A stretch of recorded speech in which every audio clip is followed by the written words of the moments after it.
The Odyssey by Homer. Odysseus, king of Ithaca. Zeus, king of the gods. Apollo, god of music, poetry, prophecy, and medicine. Agamemnon, king and leader of Greek forces. Poseidon, god of the sea, earthquakes, horses, and storms at sea. Athena, goddess of wisdom, skills, and warfare. Polyphemus, the Cyclops who imprisons Odysseus. Laertes, Odysseus' father, and Cronus, Titan ruler of the universe and father of Zeus.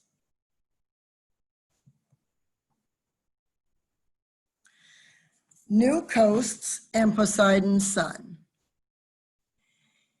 In the next land we found were Cyclops, giants, louts, without a law to bless them, in ignorance leaving the fruitage of the earth in mystery to the immortal gods.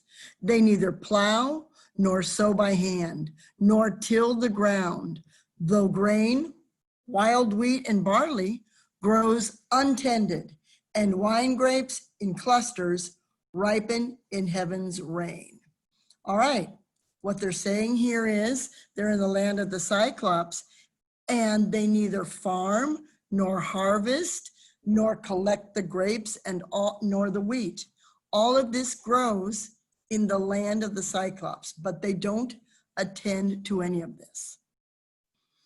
Cyclops have no mustard and no meaning and no meeting. Let's see what that says.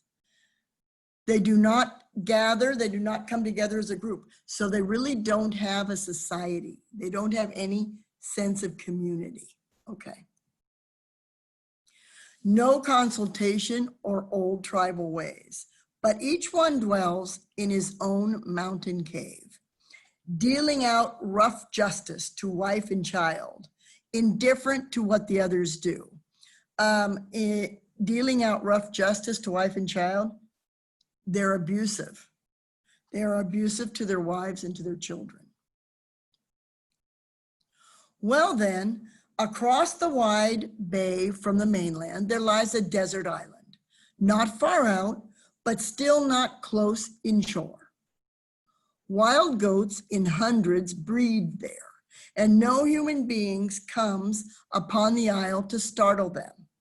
No hunter of all who ever tracked with hounds through forests or had rough going over mountain trails. The island, right? Unplanted and untilled, a wilderness, pastures goats alone. And this is why. Good ships like ours, with check paint at the bows, are far beyond the Cyclops.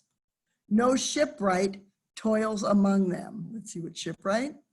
Boat builder. No boat builder is among the Cyclops group.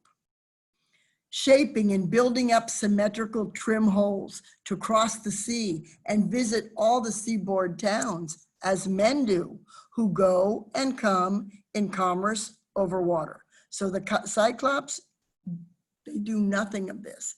They don't trade, they don't build ships, they don't plow, they don't harvest. The isle, this isle, seagoing folk would have annexed it, would have taken control of it, and built their homesteads on it, and built homes on it. All good land, fertile for every crop and season, lush, well-watered meads along the shore, vines in profusion, prairies clear for the plow, where grain would grow chin high by harvest time, and rich subsoil.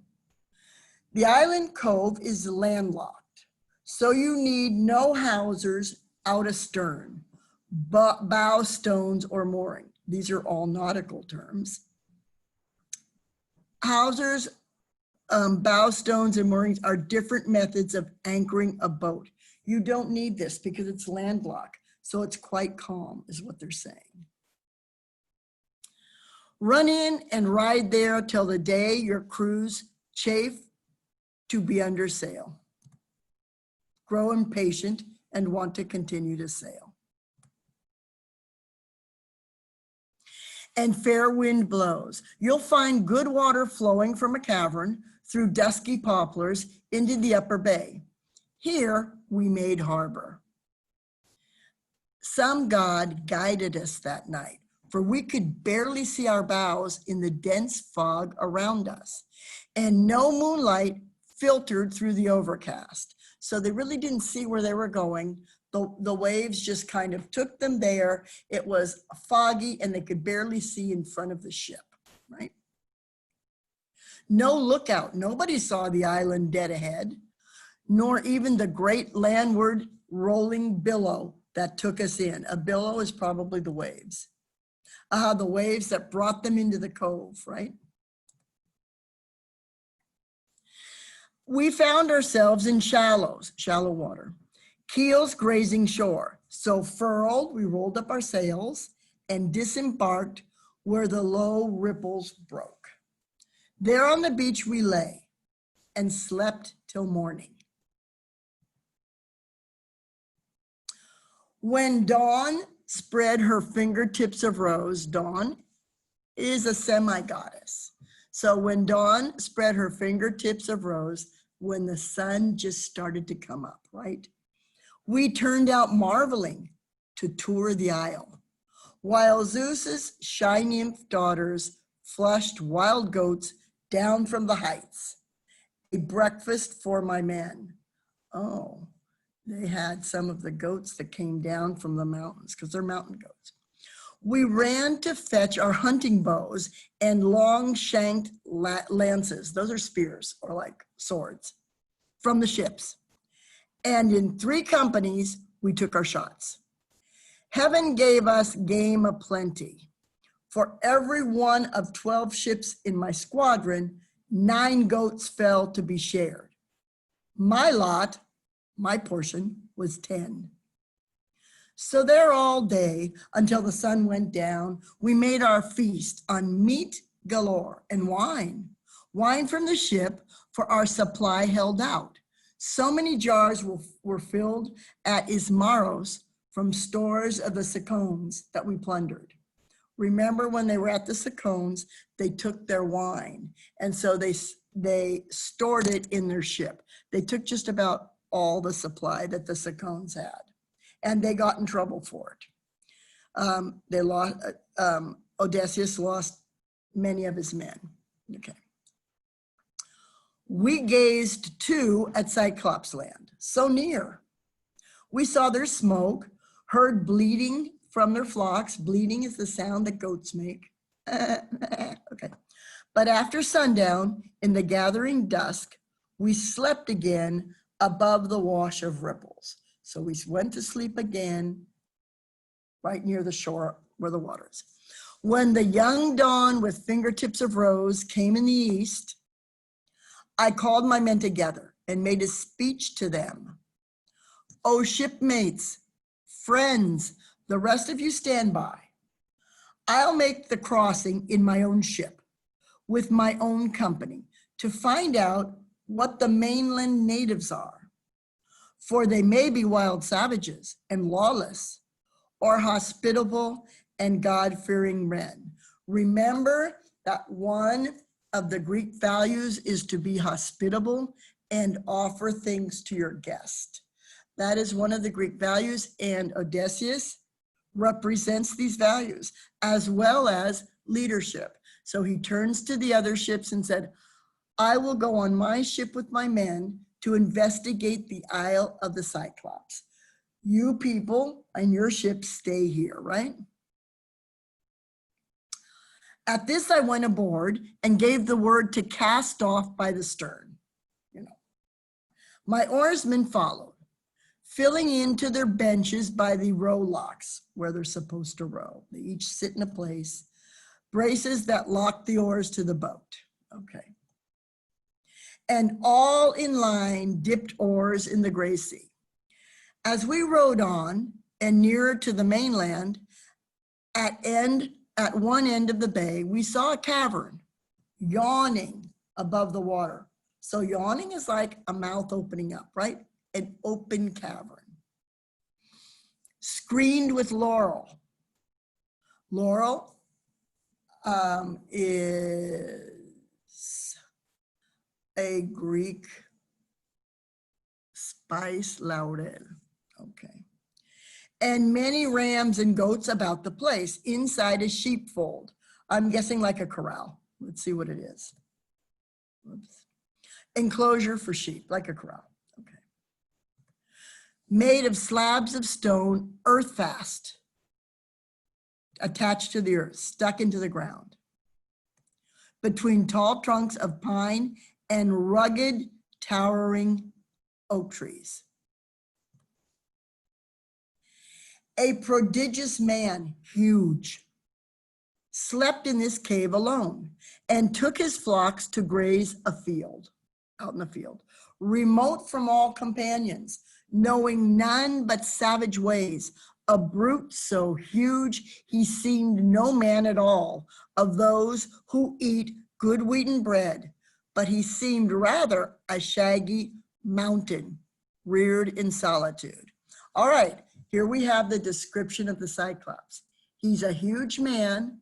He sleeps alone in his cave, takes care of his flocks, but away from all other Cyclops that are all solitary. They are by themselves, that he knows only savage ways. And he seemed like not a normal man who would eat wheat bread, but rather a shaggy mountain, totally brought up alone by himself. We beached there, right? We set anchor there. And I told the crew to stand by and keep watch over the ship. As for myself, I took my 12 best fighters and went ahead. I had a goat skin, a canteen for water, but this was filled with wine, I think, made of the skin of a goat. Okay. I had a goat skin full of that sweet liquor that Euphanes' son, Maron, had given me. He kept Apollo's holy grove at Ismarus. For kindness, we showed him there, and he showed his wife and child.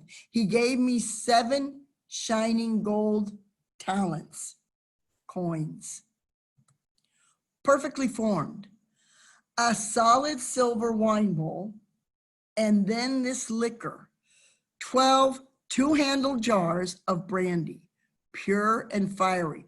Notice how again, Maron is hospitable to people, to guests that are coming for the first time. They are very generous and give gifts and are hospitable. One of the character traits of Greek people and the Greek hero. Okay. Not a slave in Maron's household knew this drink. Only he, his wife, and the storeroom mistress knew. And they would put 1 cupful, ruby-colored, honey smooth, in 20 more of water, but still the sweet scent hovered like a fume, like perfume, over the wine bowl. No man turned away when cups of this came round. So they would dilute it, 1 cup to 20 in water, and it was still incredibly good. So they gave him, how many? 12 two-handled jars of the brandy without being watered down. It's the pure brandy. Okay, here we go. A wineskin full I brought along, and victuals in a bag. That's food. There's a common word we still use for it. Vitlins, I think. For in my bones, I knew some towering brute would be upon us soon. All outward power, a wild man, ignorant of civility. We climbed, then briskly to the cave. But Cyclops had gone afield. He was out in the field, right? To pasture his fat sheep. So we looked around at everything inside. a drying rack that sagged with cheeses, pens like corrales, crowded with lambs and kids, each in its class, different categories. Firstlings, those of the highest quality. Middlings, those of middle quality. And dewdrops, oh, dewdrops must be the babies, or newborn lambkins, penned apart from both. And vessels full of whey. Whey is, I believe, the part of that cheese at the top that they skim off. I'm not sure, but you could look that up in your glossary. And vessels full of whey were brimming there, bowls of earthenware and pails for milking. My men came pressing round me, pleading, begging, and they're saying to Odysseus, why not take these cheeses, get them stowed, pack them up, come back, throw open all the pens and make a run for it. We'll drive the kids and the lambs aboard the ships, right? We'll say, put out again on good salt water, and then we'll get on our ship and leave. The men are asking Odysseus to do this. Ah, how sound that was. Sound means sensible. How sensible a suggestion that was. Yet I refused. I wished to see the caveman, what he had to offer. No pretty sight it turned out for my friends. So he's curious.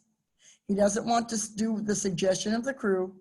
So he says, no, I want to see what he looks like and what he has to offer, because maybe he's thinking that the Cyclops will be hospitable, like most Greeks were. Let's see. We lit a fire, burnt an offering. They always ask for an offering to the gods, and took some cheese to eat. Then sat in silence around the embers, around the coals of the fire, right? Waiting. When he came, he had a load of dry boughs on his shoulder to stoke his fire at supper time. He dumped it with a great crash into the hollow cave, and we all scattered fast to the far wall. Then over the broad cavern floor, he ushered the ewes, those are the female sheep, the rams are the males, the ewes are the females, he meant to milk.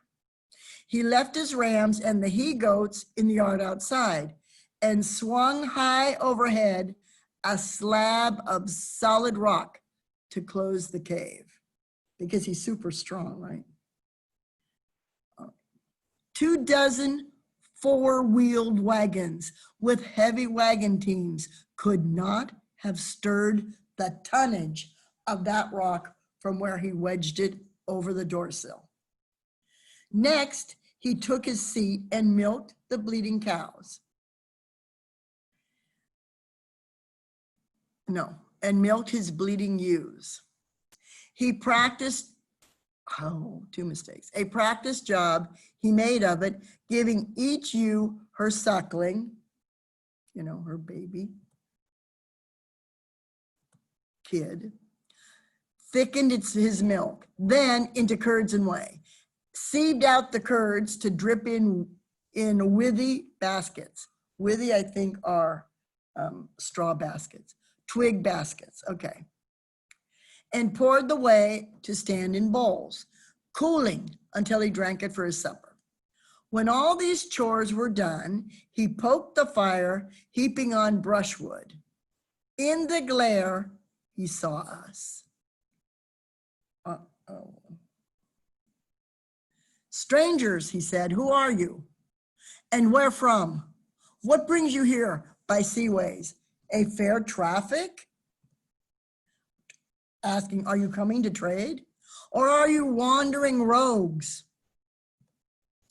Dishonest and immoral people who cast your lives like dice and ravage other folk by sea and steal from people on the ocean.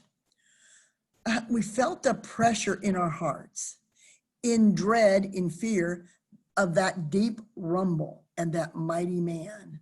But all the same, I spoke up in reply. We are from Troy, Achaeans, blown off course by shifting gales of the great South Sea. Homeward bound, we're on our way home, but taking routes and ways uncommon, but we're taking unknown routes. So the will of Zeus would have it, because Zeus willed us to take these other routes. He forced us to take the long way. We served under Agamemnon, son of Atreus. The whole world knows what city he laid waste, what armies he destroyed. It was our luck to come here. Here we stand, beholden for your help. Indebted, under obligation for a favor, right? Or any gifts you give, as custom is to honor strangers. So he's reminding Cyclops, it is the custom to give gifts and help strangers. We would entreat you, we would beg you, great sir, have a care for the gods' courtesy. Zeus will avenge the unoffending guest. Oh, look what he tells Cyclops. He tells him, it says, hospitality was an important value to the Greeks. We know that. Odysseus is saying that Zeus will be angered if guests who have done no harm are treated badly. He's reminding Cyclops of that Zeus will seek revenge on you if a guest that comes and has done you no harm is not treated well. Okay.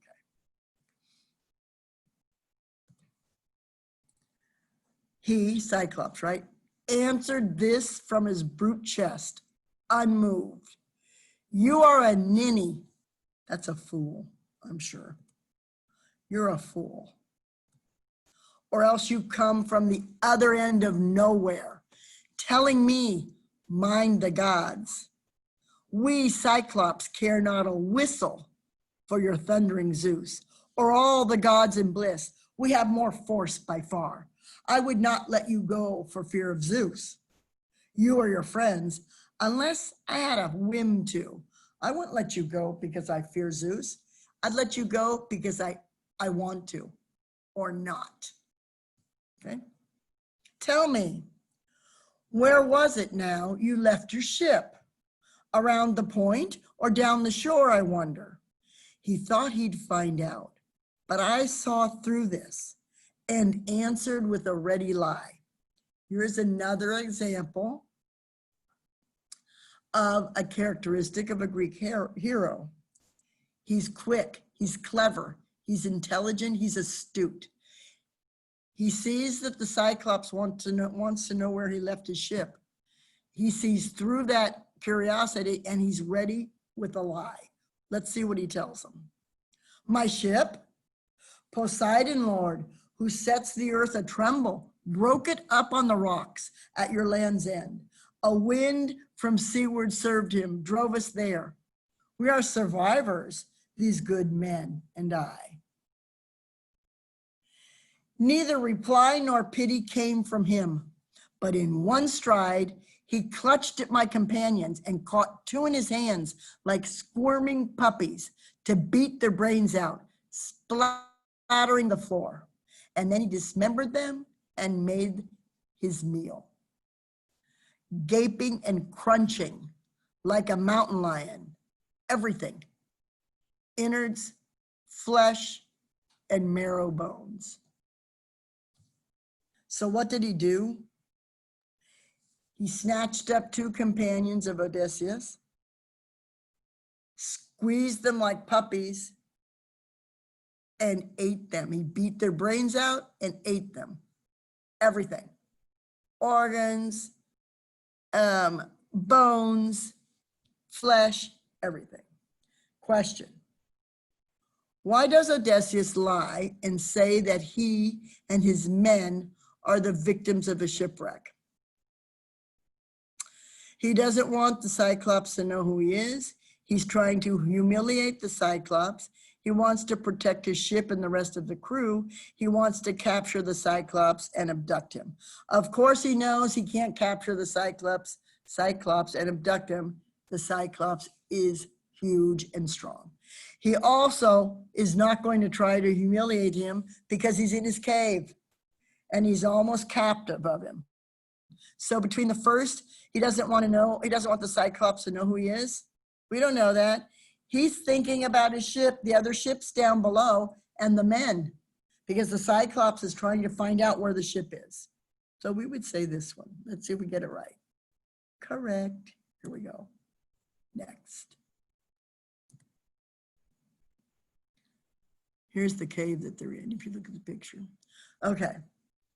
We cried aloud, lifting our hands to Zeus, powerless, looking on at this, appalled. But Cyclops went on filling up his belly with man flesh and great gulps of whey, and then lay down like a mast, like the big sail on a ship, right? Among his sheep.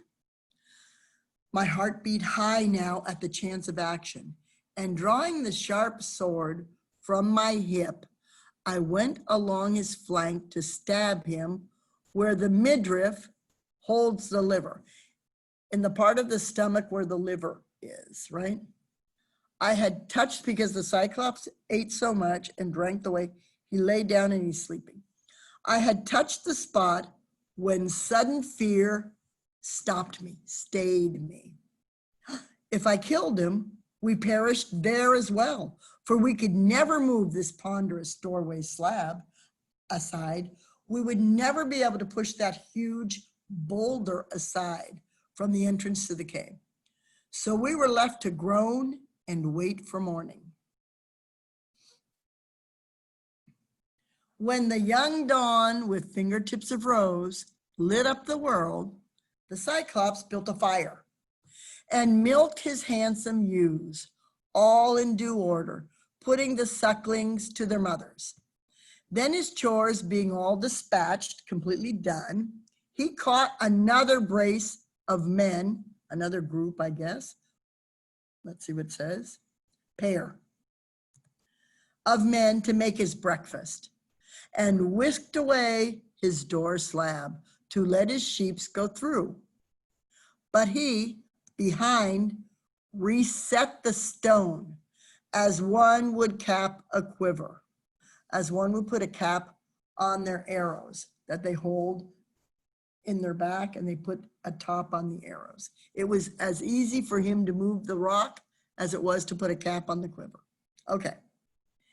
Then there was a din of whistling as the Cyclops rounded his flock to higher ground, then stillness. And now I wondered how to hurt him worst. But if Athena granted what I prayed for, that's the God of wisdom, and he prayed to her, right? Here are the means I thought would serve my turn.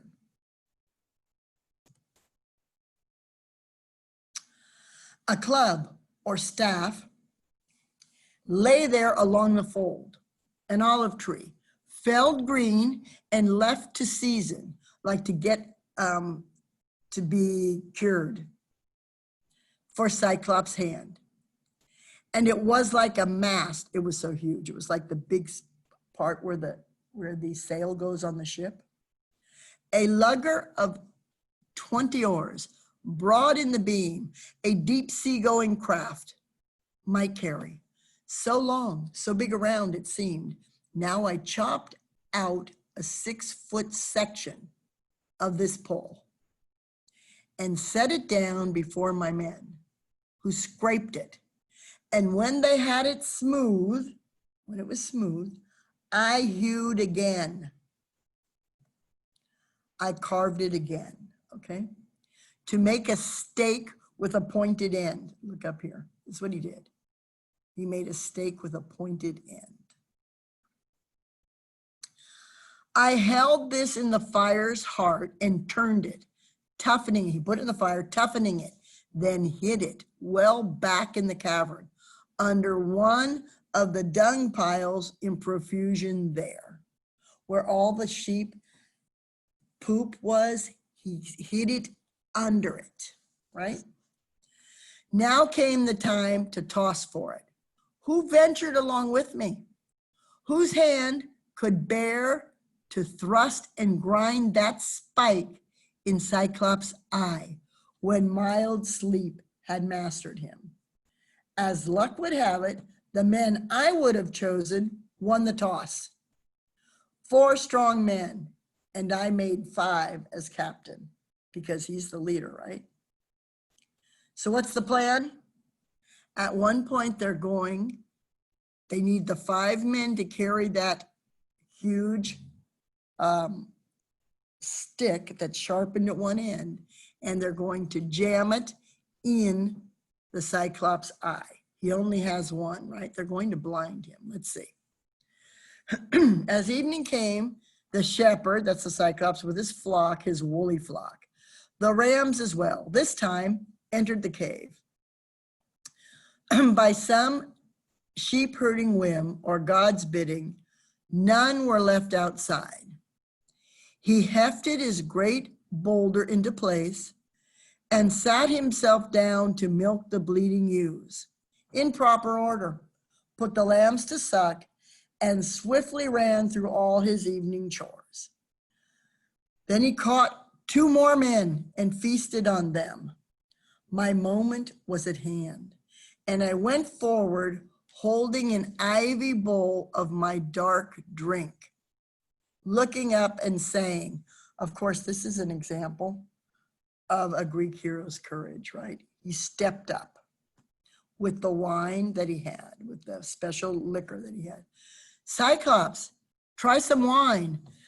Here's liquor to wash down your scraps of men. Taste it and see the kind of drink we carried under our planks. I meant it for an offering if you would help us home, but you're mad, unbearable, a bloody monster. After this, will any other traveler come to see you? He seized and drained the bowl, and it went down so fiery and smooth, he called for more. Give me another, thank you kindly. Tell me, how are you called? I'll make a gift that will please you. Even Cyclops knows the wine grapes grow out of grassland and loam in heaven's rain. But here's a bit of nectar and ambrosia. That's food of the gods. Yes. Okay, so he's saying, bring me more and I'll make a gift for you. I'll give you a gift. 3 bowls I brought him, and he poured them down. I saw the fuddle and flush come over him. He had the look. He's starting to get flushed and red. He's becoming drunk, right? And then I sang in cordial tones, in a nice way, right? In a pleasant and friendly way. Cyclops, you ask my honorable name. Remember the gift you promised me, and I shall tell you. My name is Nobody. Mother, father, and friends, everybody calls me Nobody.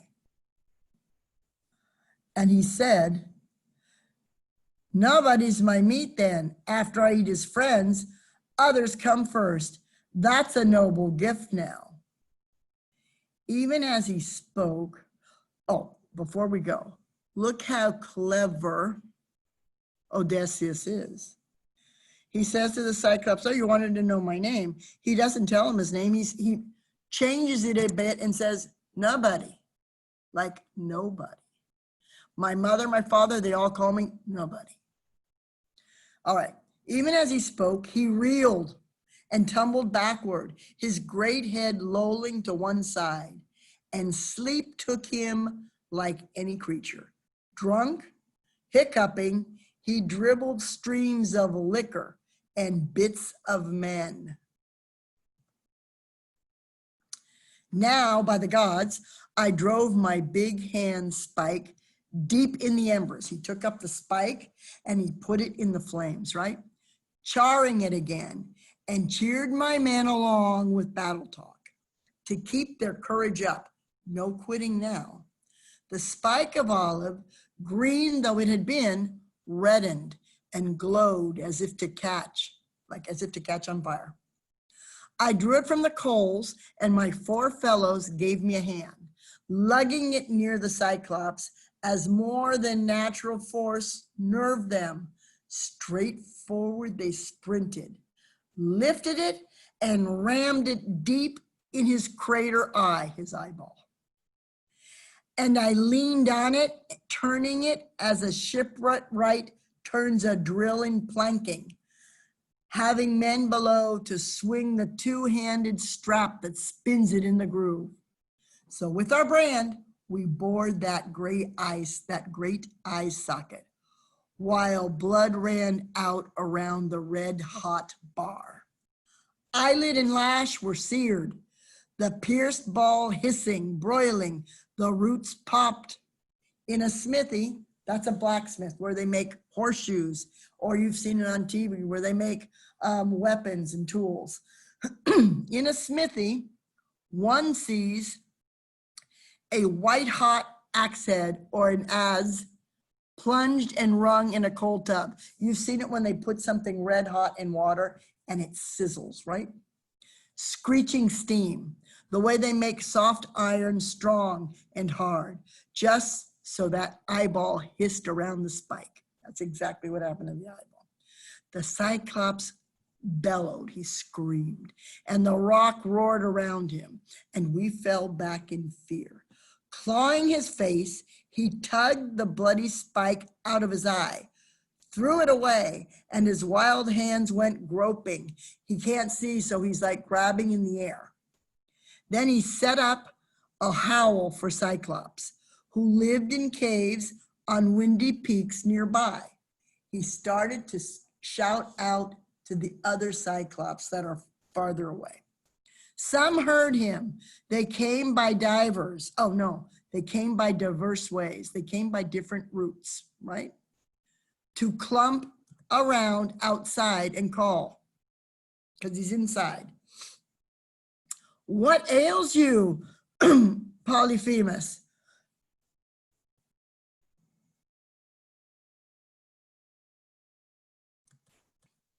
Why do you cry so sore in the starry night?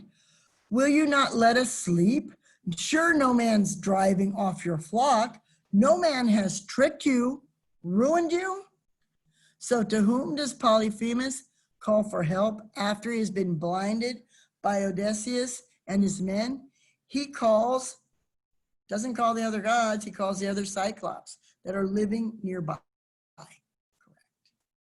Be sure to mark this on your own computers. Out of the cave, the mammoth, huge, right? Polyphemus roared in answer. They're asking, who tricked you, right? Nobody tricked me. Nobody ruined me. To this rough shout, they made a wise reply.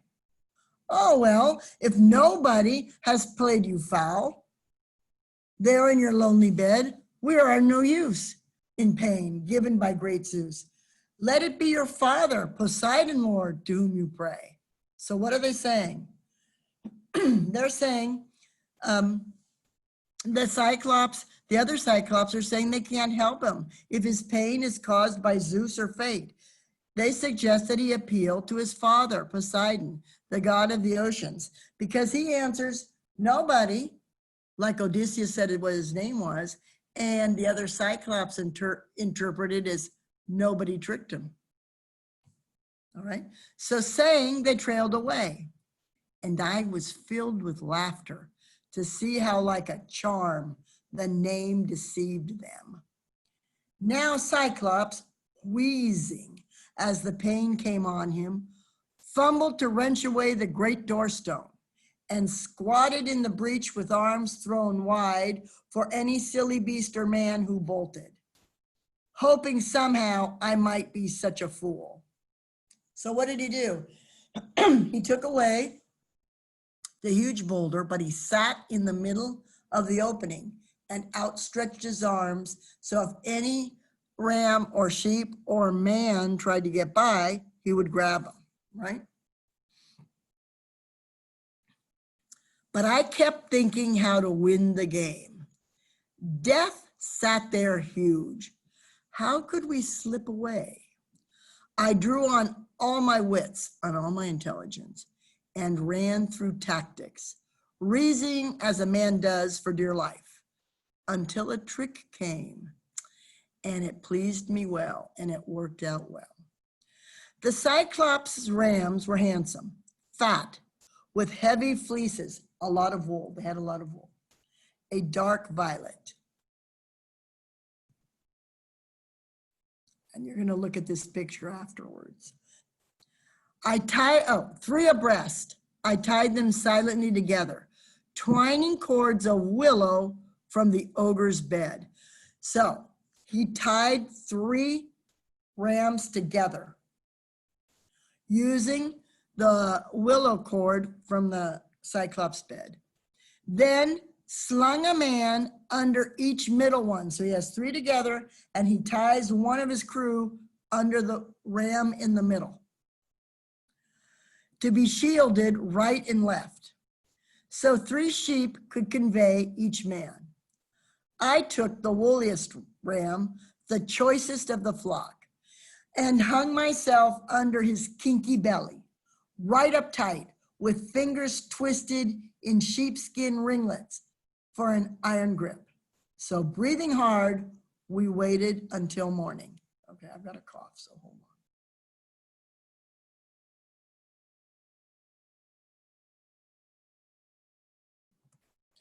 Again, when dawn spread her fingertips of rose, the rams began to stir, moving for pasture. They know it's the morning. They want to go out to the field for pasture. And peals of bleating echoed around the pens, where dams with udders full called for milking. Blinded and sick with pain from his head wound, the master stroked each ram, then let it pass. But my men, riding on the pectoral fleece, the giant's blind hands blundering never found. He never felt under the rams, he felt over them. So he never found the men that were tied underneath.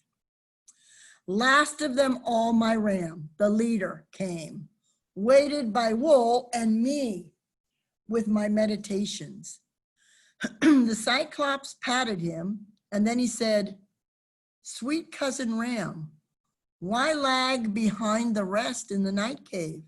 You never linger so." He's saying, why are you the last one? You're never the last one.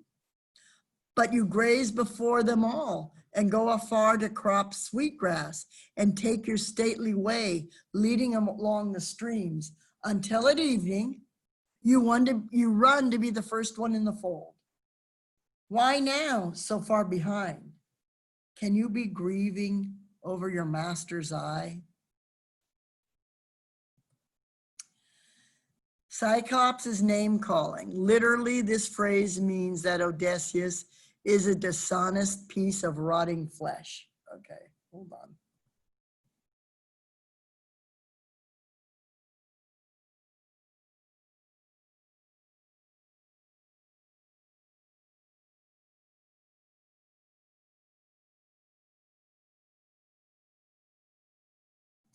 Had to get some water. Okay. That carrion rogue and his cursed companions burnt it out when it had conquered all my wits with wine. Nobody will not get out alive, I swear. Oh, had you brain and voice to tell me where he may be now, dodging all my fury. Bashed by this hand and bashed on this rock wall, his brains would strew the floor, and I should have rest from the outrage nobody worked on me. So he says to his favorite ram, if only you could speak and let me know where he is, and I would bash his brains out and get revenge on what nobody did to me. How do Odysseus' men escape the cave?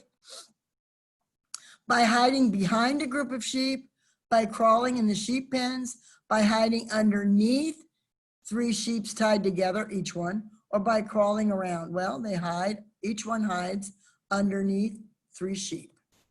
Excellent.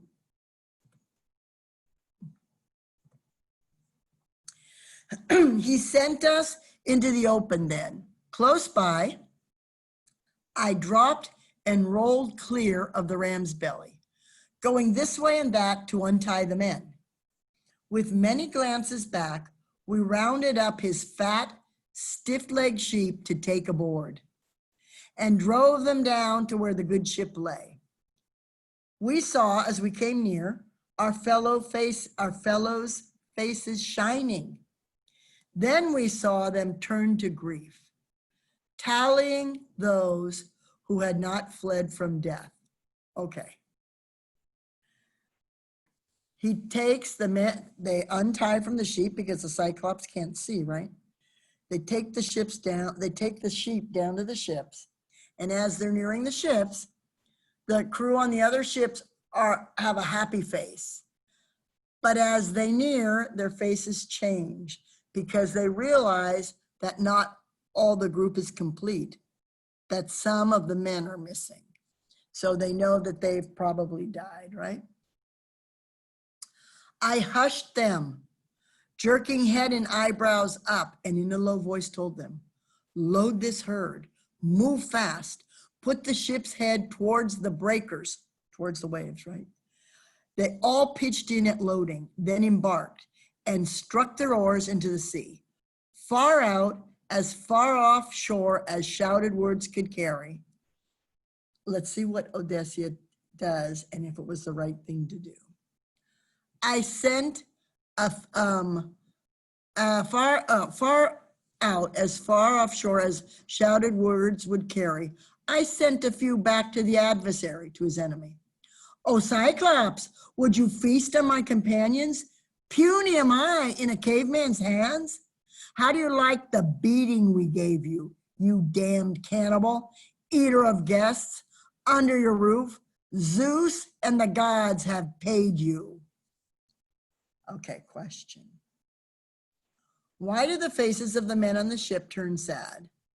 Well, they certainly don't feel sorry for the Cyclops. They're not sorry to lose the sheep because they have the sheep. They think Polyphemus will get to the ship. No, they're sorry to see how many men were killed. Okay. So he says, how do you feel? You've been tricked by a puny mortal, right? The blind thing in his doubled fury broke a hilltop, the top of a mountain, right? In his hands and heaved it after us. Ahead of our black prow, it struck and sank, whelmed in a spinning geyser, a giant wave that washed the ship stern foremost back to the shore. So he broke off the top of a mountain, threw it out, and it caused the ship to go back to shore. They had been rowing out towards the sea, but the mountain that struck in front of them caused them to go back to shore. I got the longest boat hook, the instrument that pushes the boat into offshore, right? Pushes it away from the shore, and stood fending us off with furious nods to all to put their backs into the racing stroke, row, row, or perish, or die. So the long oars bent, kicking the foam sternward, making head until we drew away and twice as far.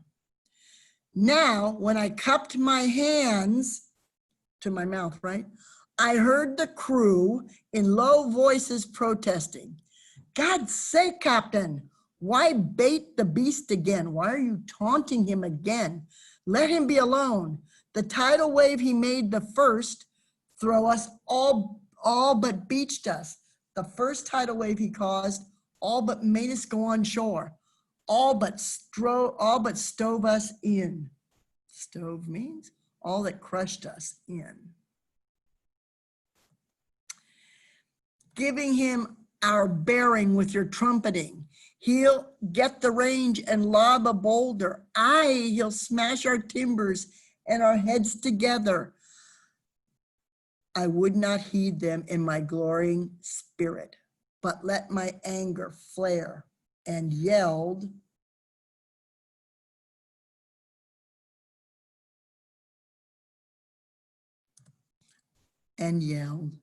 if ever mortal man inquire how you were put to shame and blinded, tell him Odysseus, raider of cities, took your eye, Laertes' son, whose home is on Ithaca. So, as another point of pride, we'll probably say this is Odysseus's character flaw. He not only taunts him, but now says, if any mortal man asks you, who did this to you? Tell him it was Odysseus, Laertes' son of Ithaca. This might be a big mistake. Let's see. All this he gave a mighty sob and rumbled. Now comes the weird upon me, spoken of old. A wizard grand and wondrous lived here. Telemus, son of Uranus, great length of days. He had a wizardry among the Cyclops, and these things he foretold for time to come. Let's see. Ancient Greeks believed in the concepts of fate and destiny. They believed that an individual's future could be prophesized, and fate was unavoidable. No se podía evitar. All right.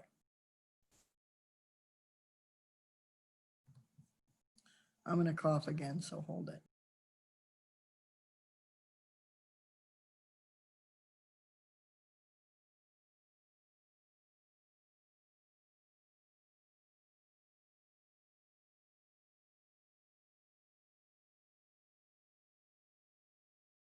Okay. Had to cough because I get tired of reading. My great eye lost at Odysseus' hands. Always I had in mind some giant, armed in giant force, would come against me here. But you, small, pitiful, and twiggy, you put me down with wine, you blinded me. Come back, Odysseus, and I'll treat you well, praying the god of earthquake to befriend you. His son I am. Remember, the god of earthquake is Poseidon, the god of the seas and of the waves.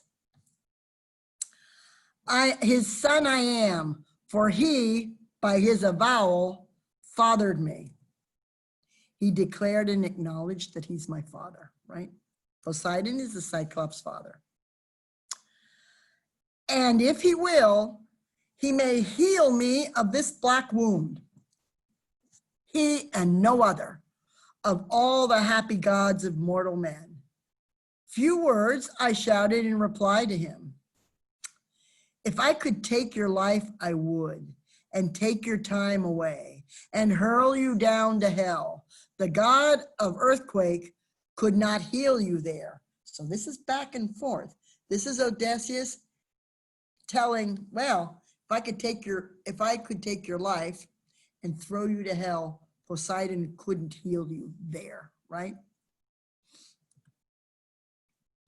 At this, he stretched his hands out in the darkness towards the sky of stars and prayed to Poseidon. He is now praying to his father, who is a god. Let's see what he's asking for.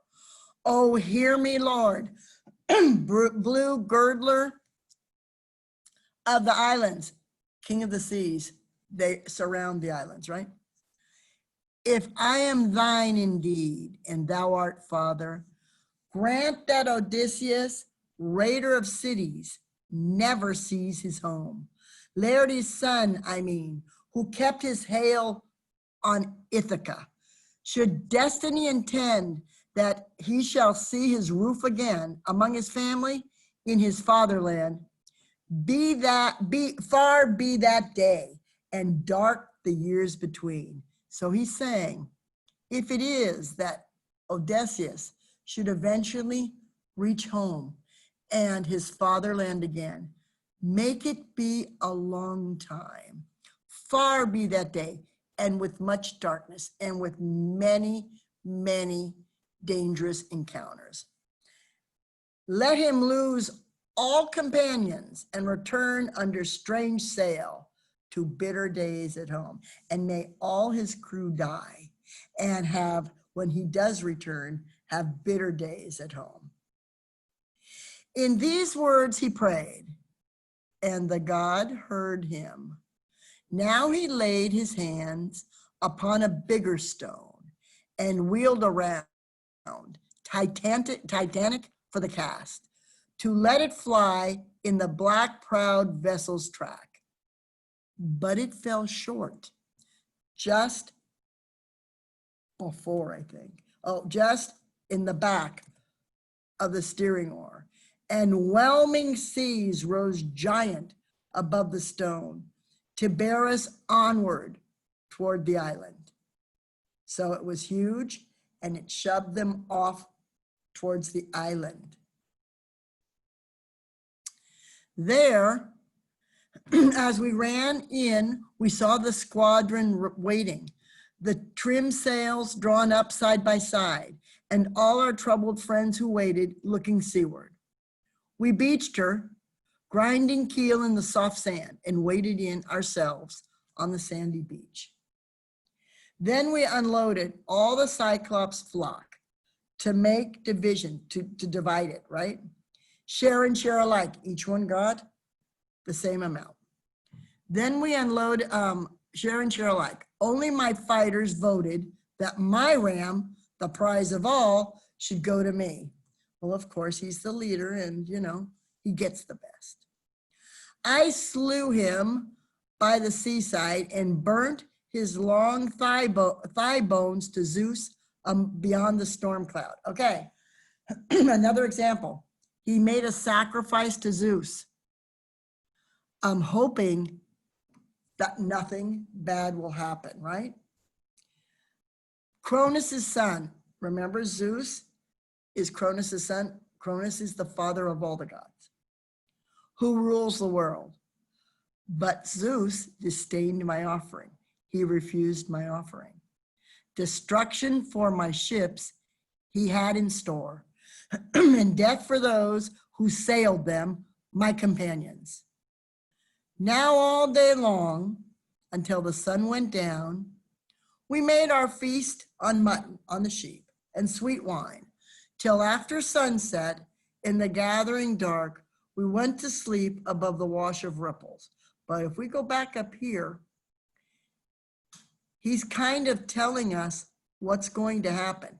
He's coming back, he's telling the story, but he's coming back to the present and saying, but Zeus refused the offering, and the death for my crew was in store, was coming. And everyone who sailed with Odysseus was going to see death. He's kind of saying, yeah, this is what was in my future. Okay. When the young dawn with fingertips of rose touched the world, I roused the men. I woke them up, gave orders to man the ships and cast off the mooring lines, and filing in to sit beside the rowlocks, oarsmen in line dipped oars in the gray sea. So we moved out, sad in the vast offing, and sad in the part of the deep sea that is seen from the shore, having our precious lives, but not of our friends, because they had lost fellow crew members, right? Why does Odysseus burn the ram's thigh bones on the beach? To taunt the Cyclops? No. To apologize, to prepare them as food, as an offering to Zeus. Okay, this was a long one, so you can listen to it time and again to get the ideas. Very good. I will.